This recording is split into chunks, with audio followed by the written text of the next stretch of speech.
Federico Mayor Zaragoza, buenas noches. Buenas noches. La democracia es un poder, no sabemos cuál es exactamente su poder, no sé cómo se miden los poderes, pero sí que está en litigio con otros poderes. Se ha tenido ocasión de comprobar con bastante claridad esto, incluso su debilidad frente a algún otro poder últimamente, casi se ha convertido en un lugar común, decirlo. Nos gustaría, por tanto, que nos dijera, Federico, cómo ve a la democracia frente a esos otros poderes y qué lugar ocupa. ¿Es un poder capaz de ganar, condenado a estar subordinado a otros poderes?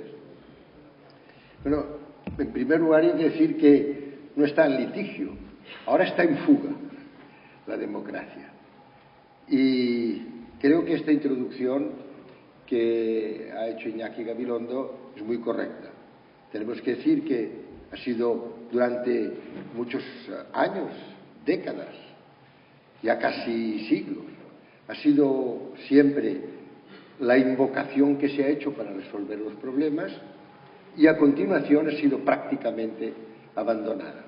Yo quiero decir que en estos momentos, y siguiendo el título que se ha dado, el tema a tratar por parte de la Fundación Anastasia Gracia, AGC Fitel, que creo que está muy bien que organicen, han puesto si está oxidada la democracia.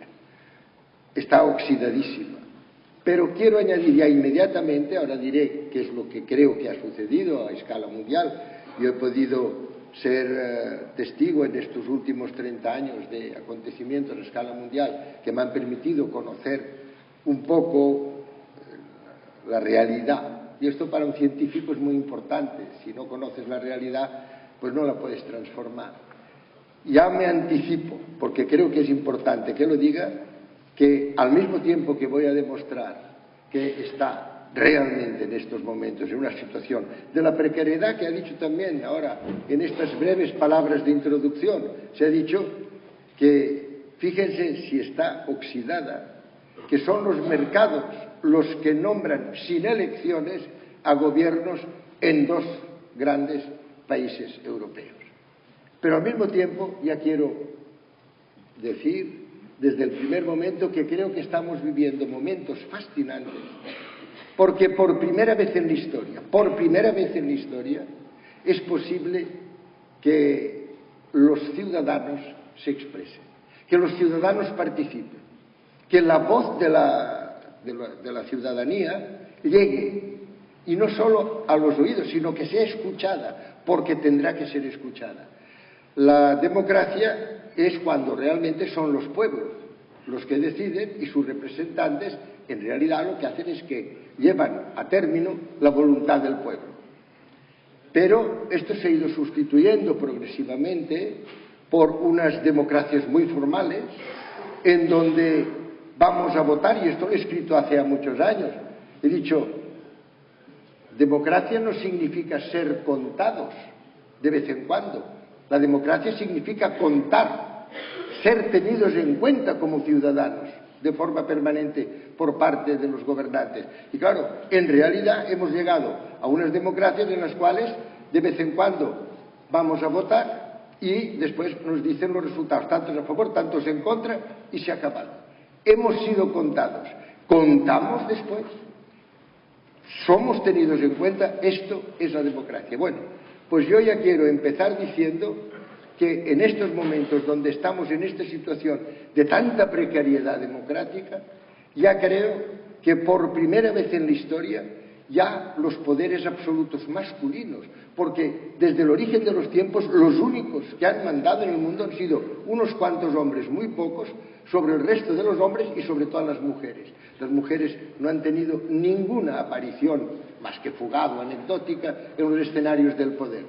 Y todo eso se prolonga hasta hace muy pocos años en España. Tan pocos años que teníamos que ofrecer nuestra vida a los designios del poder sin discusión. O sea que los ciudadanos eran unas personas que a lo sumo eran contados de vez en cuando, pero es que además de momento eran los que tenían que llevar a la práctica los designios del poder. Frente a este poder absoluto ha habido reacciones y hay que reconocerlas. Por ejemplo, al final de una guerra atroz, una guerra de extinción, una guerra de exterminio y de trincheras, la guerra del año 1914. Al final Hay un gran presidente norteamericano, Woodrow Wilson, que lo que dice es: esto no puede ser, esto no puede ser, yo no puedo ver tantas víctimas, no puedo ver estos muertos, esta gente aquí que hemos sacrificado para nada. Y entonces es cuando llega a Brest desde Nueva York y dice: aquí está el convenio para la paz permanente, y crea la Sociedad de Naciones. Y esta Sociedad de Naciones es la que tiene que dirimir y que tiene que decidir de una manera de concertación entre distintos países. Y entonces él dice: y Alemania de esta manera ya no se volverá a armar. Y empezando por los de su propio país, le dicen: ¿y la seguridad? Usted está afectando la seguridad de nuestro país, déjese estar, nosotros no podemos pensar en que haya, nosotros damos es más fuerza. Si quieres la paz, prepara la guerra. Adagio que desde la época de Cicerón en adelante. Y entonces es lo que pasó. Las Naciones Unidas quedaron en unas Naciones Unidas totalmente pues muy poco efectivas, hay que reconocerlo.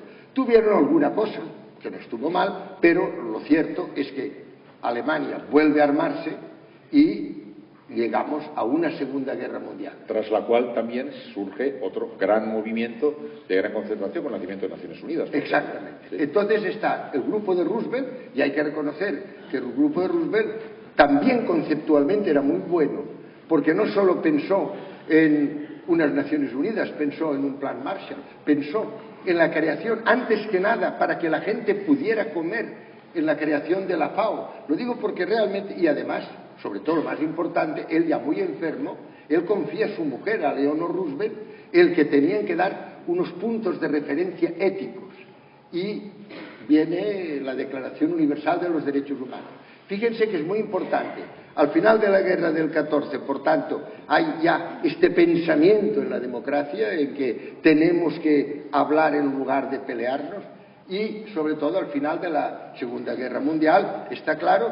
Y en el mes de junio del año 45, en San Francisco, ya muerto, acababa de morir Roosevelt, se crean unas Naciones Unidas cuya carta quiero solo mencionar al principio porque lo hago muchas veces, porque creo que sigue siendo hoy la solución. La Carta de las Naciones Unidas empieza diciendo: nosotros los pueblos.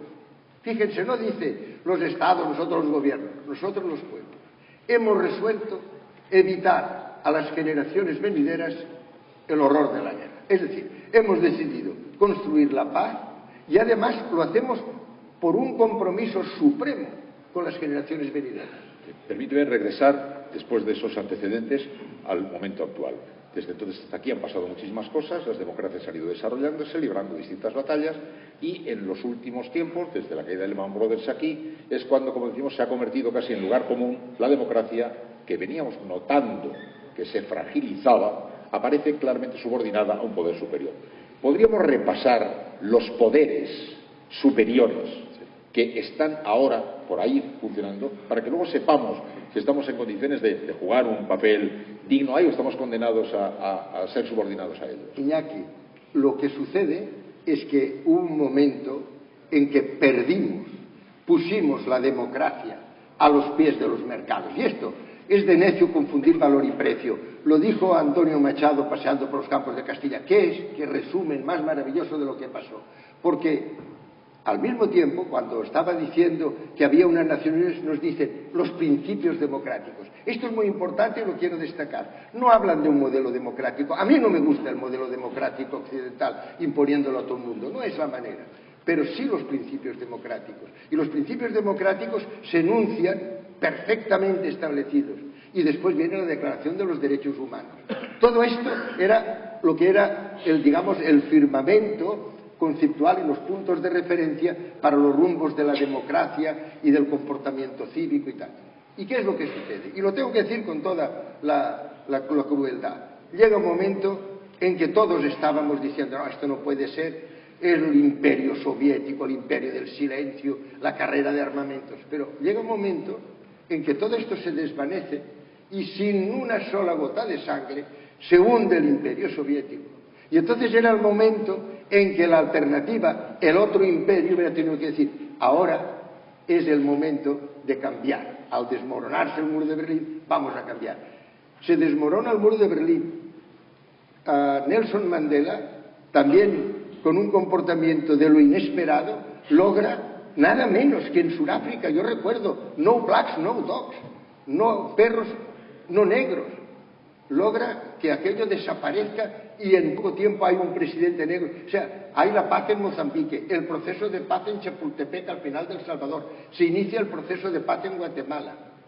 Oye, y en aquel momento en que era maravilloso poder decir, ahora viene realmente el momento en que se fortalece la democracia. Llega el momento en que los dividendos de la paz, porque no olvidemos a todas estas que el fruto de todos estos años habían sido miles de millones al día en armas además para guerras pretéritas, no nos sirven para nada, y miles de personas que mueren de hambre todos los días. Este era el balance. Bueno, y en aquel momento nos dicen, no se preocupen, ahora dividendos de la paz y tal.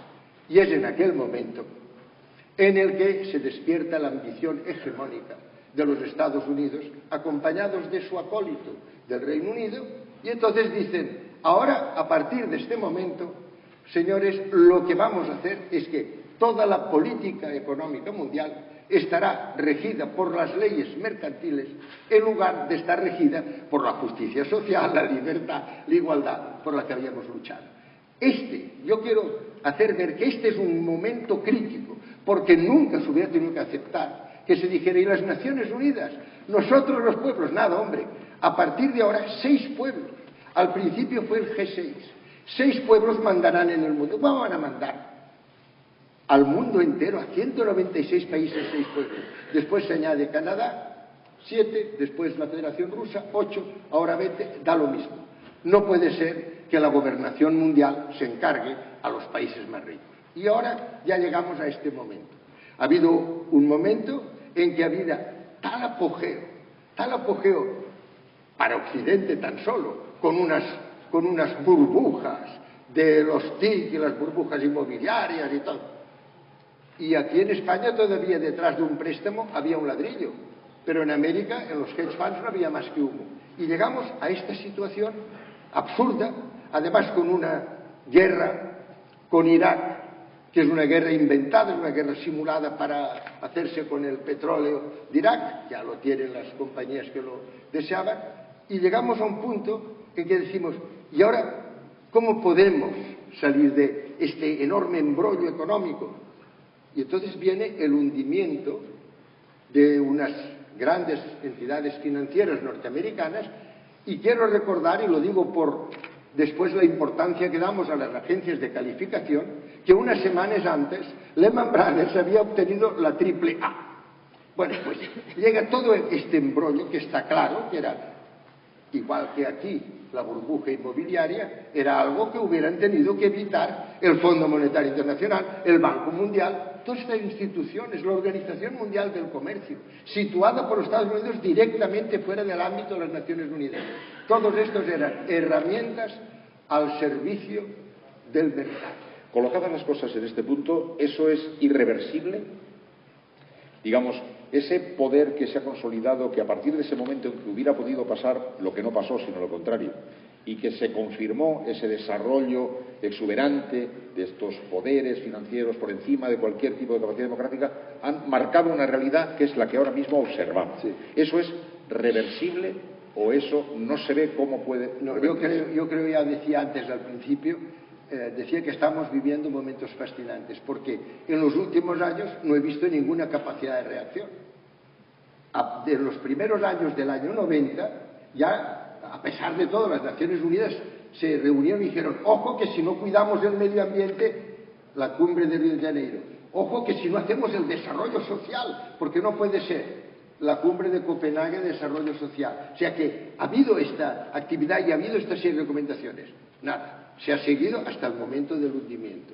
Y en este momento llamamos mercados, y esto lo quiero decir con gran claridad, únicamente en realidad a 4 grandes poderes que a mí me gusta llamarles el gran dominio. Son el poder militar, solo los Estados Unidos, en el año 2009, 862.000 millones de dólares en armas y gastos militares. No puede ser. Además, nos obligan por ejemplo, por formar parte de la OTAN, nos obligan a todos los estados que formamos parte de las alianzas a unos gastos militares. Además, no es en cuestiones de seguridad, que a mí me parece muy bien, sino es en aparatos anacrónicos que desde la guerra del Vietnam nunca se han utilizado ya para una guerra de confrontación. Primero, por tanto, ese poder militar. Segundo, yo encuentro que es enormemente importante, y si no somos capaces de influirlo, seguirá siendo el poder energético. El poder energético, el poder del petróleo, a pesar de todo, a pesar de que decimos que no puede ser que se emita tanto anhídrido carbónico, sobre todo porque la recaptura del anhídrido carbónico por los océanos está también siendo limitada por el deterioro de los océanos. Este es un enorme poder todavía y es, a mi modo de ver, otro de los que sí que tiene solución, pero que tenemos que saberlo. Tercero, el poder financiero. El poder financiero ya lo vemos muy claro, ya nadie lleva dinero. Ya todo el dinero lo tenemos en unos plásticos, ¿verdad?, en unas tarjetas con las cuales nos manejamos, pero es que además ha habido, y esto se dijo en el año 2008, cuando el rescate, porque estas instituciones financieras que llegan a la zozobra piden ayuda, y entonces nos dicen, hay que rescatarles, rescue en inglés, entonces todos lo rescatamos. Y ahora resulta que los rescatados se han envalentonado y los rescatadores, empobrecidos, ahora están sufriendo. Vayamos con el cuarto poder. Pero es que además lo digo, dijeron, nos vamos a regular, no se han regulado. Dijeron, va a desaparecer esta insolidaria y vergonzosa situación que representan los paraísos fiscales. Ahí está. Lo digo porque hay que decirlo acompañado a esto. Y también, para ver la situación mundial, tenemos que añadir de manera muy importante el cuarto poder. El cuarto poder es el poder mediático. Es un poder fantástico. En estos momentos, en muy pocas manos en el mundo, hay un poder que hace que muchos grandes periódicos que incluso marcan la tendencia en las finanzas, hay dos periódicos que todos sabemos y todos dependen de las mismas personas, que a su vez son las mismas que forman parte de las agencias de calificación, que a su vez son las mismas que dan instrucciones a estos periódicos para que sea posible esta economía de especulación terrible. Lo hemos visto hace poco, Bueno, entonces lo que está claro es que hay un gran dominio, un gran poder, pero al mismo tiempo, y esto es lo que yo quería ya para terminar, decir que al mismo tiempo ha habido, esto es Occidente. Esto no nos engañemos, lo que estoy comentando en buena medida es solo el 20% de la humanidad. Es decir, que de cada 5 ciudadanos, 4 están fuera de este barrio próspero de la aldea global, están viviendo con un gradiente de precariedades progresivas hasta el punto de morirse de hambre, no tener acceso al agua. 1.100 millones de personas no tienen acceso al agua, etcétera, etcétera. Pero nosotros seguimos solo preocupados por ver cómo vendemos automóviles a los que formamos ya parte de este grupo. Pero ha habido un hecho muy importante, los países emergentes. Toda América Latina, hay que tenerlo en cuenta, la Operación Cóndor, aquella vergüenza, ya hace muchos años que pasó, estos países se han ido emancipando, ahora lo acaban de demostrar todavía con la fundación de la CELAC, y después está todos estos países asiáticos, sobre todo China, que esto constituye un gran peligro, pero también puede ser un factor de moderación, porque hemos convertido a China con esta deslocalización del empleo, la hemos convertido en la fábrica del mundo, y resulta que el gran país comunista del mundo es el gran capitalista del mundo. Entonces, frente a esta situación, yo veo una solución. Es la solución que yo creo que ya está llegando, porque ha habido una reacción tremenda frente a lo que ha sucedido últimamente en lo de Italia y en lo de Grecia. Yo creo, y lo digo con toda sinceridad, que llega el momento de la gente. Es un siglo fascinante porque ya lo veréis, en muy poco tiempo, este año ya han nombrado personaje del año a los que a través de los medios informáticos son capaces de decir su opinión. El tiempo de la sumisión y del silencio ha concluido. Hemos sido súbditos, no hemos sido ciudadanos. Ahora por primera vez empezamos a ser ciudadanos. Dejamos de ser obedientes. Dejamos de decir, no te puedes rebelar, esto es imposible. La señora, y así quiero terminar, la señora Dilma Rousseff, presidente de Brasil, ha dicho al tomar posesión el 1 de enero de este año. Ha dicho, para que se cumplan nuestros sueños, tenemos que sobrepasar los límites de lo posible. Yo estoy seguro que ahora la participación popular no presencial hará posible en muy pocos años, quizá en 3 o 4, que los principios democráticos se restablezcan y que tengamos un horizonte menos sombrío en el futuro. Federico Mayor Zaragoza, muchas gracias.